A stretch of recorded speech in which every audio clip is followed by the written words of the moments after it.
Greetings my friends, and welcome to a brand new nations guide, and today we're going to be looking at Prussia, a really much requested nation to be looking at, and indeed one of the toughest possible campaigns you can possibly undertake in Empire Total War. I know there are a few others you can probably do that are up there with, but this is exceptionally difficult. It really is. Mainly because of how the campaign starts and what region you start in. You don't start as a sort of a coherent whole here.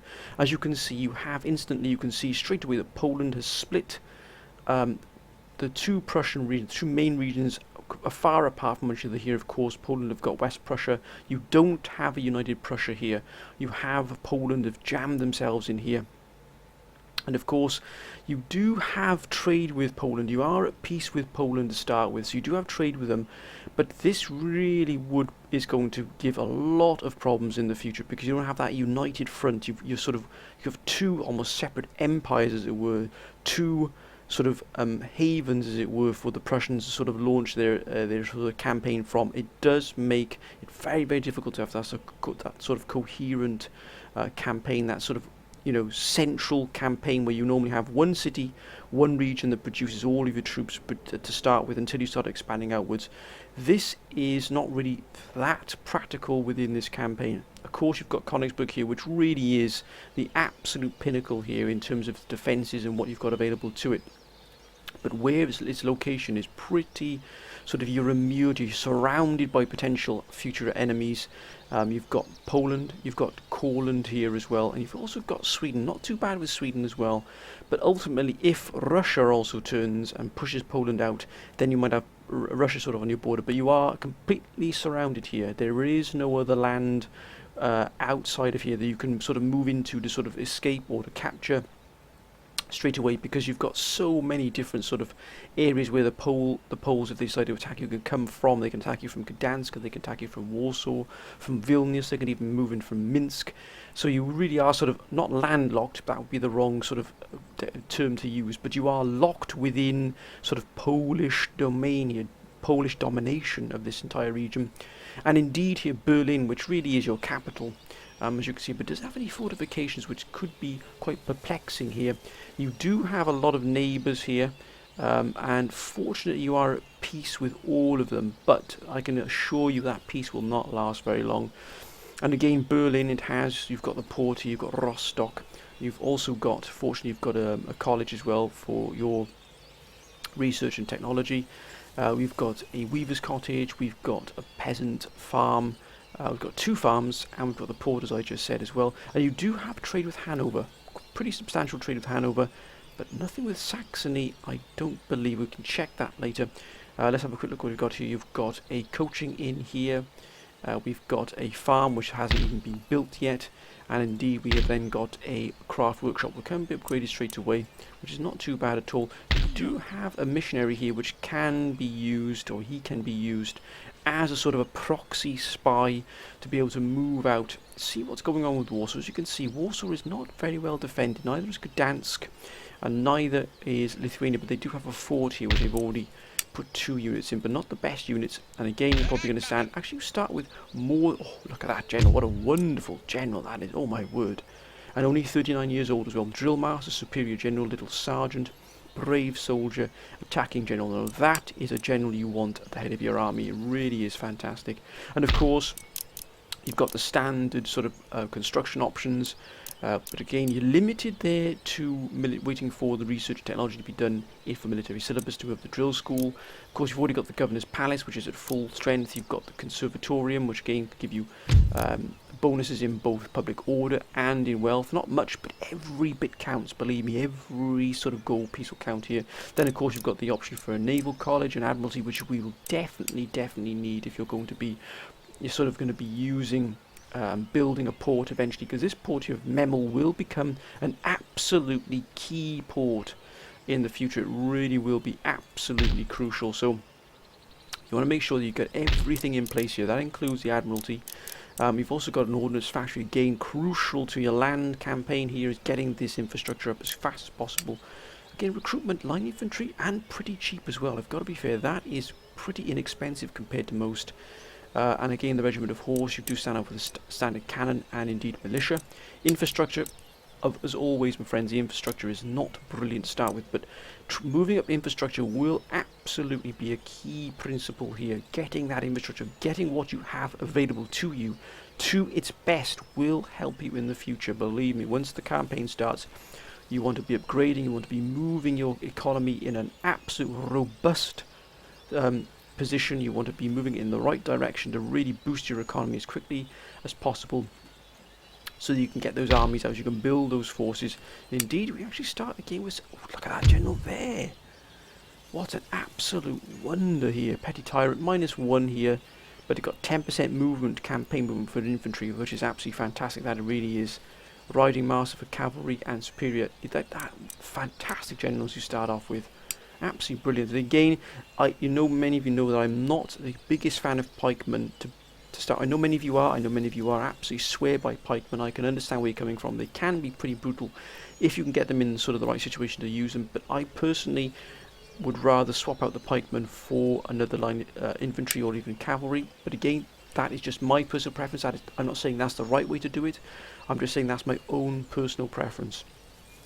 And again, you're starting off with some pretty good units, some pretty good some very good generals, really good generals. And again, you want to get up look at that Imperial Palace.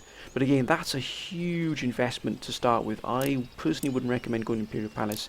I would personally recommend diverting your economy into your military, and indeed getting your assets in terms of construction up as well. What's the infrastructure like here? Again, cobbled roads probably be a real priority. And again, drill school here. Can't do anything until we get to that. But let's have a look at what we can get in the barracks here. Barracks you can build. Again, line infantry and regiment of horse. You've got your gentleman here. Oh, he's an excellent general. Banking genius. Emeritus professor. I probably said that completely wrong. I do apologise. And pious. So, plus you really do have some very, very good bonuses here. Some excellent officials here to your start your campaign. Really, really excellent position you find yourself in terms of your administration, your bureaucracies. Look at that. Even the rake is good. Mole +2 to subterfuge, great skill level as well. So you really are starting off, I guess they're sort of compensating for your position by giving you some exceptional generals, some exceptional civil servants as well. So really is putting you in a really good sort of place there to start with in terms of what your economy, what your infrastructure can go do. But again, the difficulty is you're surrounded by potential enemies. Huge. You really are right in the heart of not only the eastern front but also into the western frontier as well. And that is the divergence that Prussia finds itself in. It is split right down the middle between the two fronts. And that really is the problem. If you go against Poland, you're going up against a pretty well established empire with war. So if you're going to go against Poland, you have to strike out pretty fast. Personally, if it was me, let's quickly have a look at Saxony. Let's have a look at your diplomatic status. Austria unfriendly, France unfriendly, friendly with Britain, friendly with the American Confederacy. Mughals are even different, same with the Ottomans. Again, look at the trading you've got here. Now think about what you want to do with your trading. Break Britain for definite, but that would be a seaborne trade. Austria would probably be over land, and so would France potentially, but that's probably might be seaborne as well because of the distance. We've got the Mughals here. Again, they would be a huge trading partner because of the sheer land mass they have available to them. Poland, we've already got trade with Poland. And again, most are indifferent. Well, the only unfriendly nations we have here are Austria and France, probably because of historical grievances. And then, of course, friendly with pretty much everybody here of the minor nations, except for Bavaria. And that is, to be honest with you, not really something you got to worry there. Bavaria here, you're at peace with Bavaria, but they would be. But Saxony here could potentially be a real easy picking here. They're protected of Poland, though. That's the problem. You have to tread very carefully here. You could probably get some trade with them, and again, that would be a direct route here. But I'd imagine that Saxony would probably be a target of Austria. Who are their allies? They've got a lot of allies, my goodness me. They've got Bavaria, Britain, Westphalia, a lot of the smaller nations, but that would probably be targeted by Austria pretty quickly here at Dresden. So again, you want to be in a position where you can defend yourself if Austria starts to expand, because believe me, Austria will begin to expand quite aggressively right from the start. It really, really will. So that's your diplomatic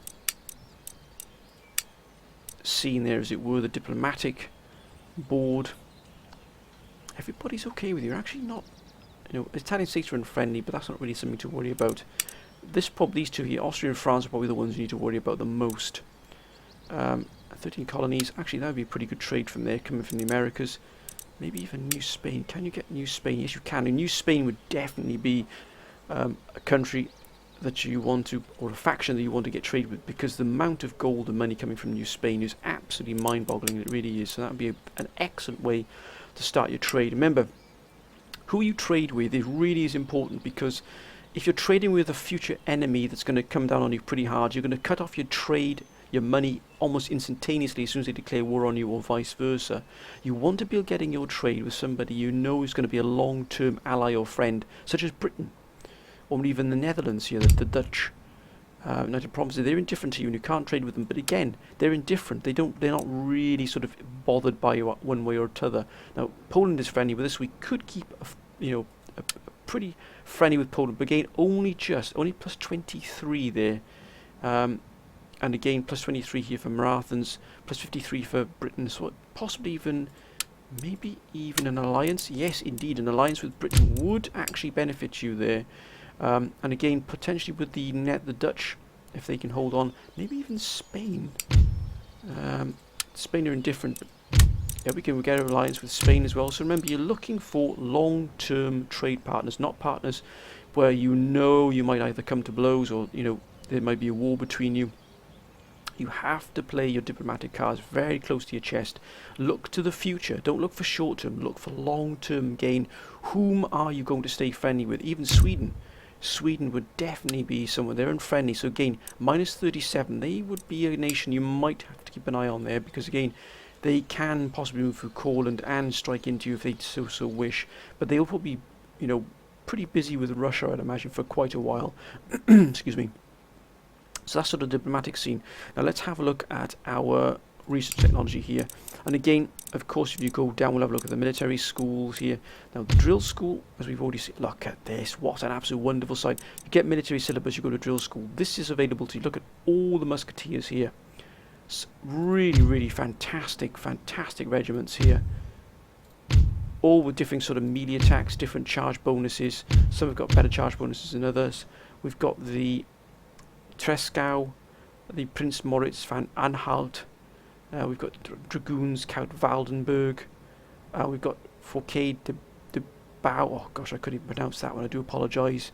Then we've got the Hernalt de Hochom. Oh my goodness, I'm not even trying to pronounce that to embarrass or insult any of my German viewers here. And we've also got Kleinen here as well. So lots and lots of musketeers. Oh my word, look what you can get just from a drill school. Hussars, more musketeers, grenadiers. Oh, look at that. Eisenspitz musketeers, they look absolutely fantastic. Grenadiers there, musketeers, Knobloch, Mullendorf, dragoons. Oh, fantastic. What? Look how many troops you can get from drill school. Whoa. Grenadier Glassenharp, look at that. They look absolutely magnificent. Look at that Musketeer Brunswick, 2nd Battalion Guard Regiment. Wonderful to see here. This is absolutely incredible. And that is just from the 3rd tier research and 3rd tier military tech here. Military Academy. Look at that. Uhlans. Oh my word. This is absolutely wonderful to see. Look at that there. Cuirassiers. Company cavalry, all the usual company infantry here. Oh, then we got carbineers. Wow, absolutely wonderful tech tree, military tech tree here. We'll go down to army board, and again all the standard here, but garde du corps. Look at that. Absolutely, look at that. Hesse Castle Grenadiers. Oh, Prussian Jaeger. Look at the accuracy on them, 70. That is absolutely splendid. Just an absolutely almost overwhelming amount of units you can get. Oh, Bosniaks as well. Look at the charge bonus, the best you can get. Lancers. Oh, Guard Jaeger.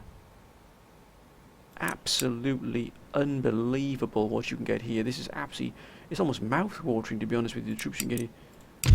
And then last but not least, Army Staff College, which just opens up, I mean, so many options here. This is just out of this world. Oh, Freikorps. Oh my goodness me, that is a tremendous, Republican Guard, a tremendous amount of troops you can get here in Prussia. That in itself would be an absolute boon here. And again, you've got your standard, you know, 6-pounders, foot troops. You've got the 24-pounders, both foot and howitzers. So again, standard here. You're looking to get your sort of your economic sort of boost here as well from your metal industry, agriculture. Personally, I always go for agriculture as quickly as I possibly can, but considering we've only got one school, I would definitely recommend. I've already got you start with plug bayonet as well, which is always good.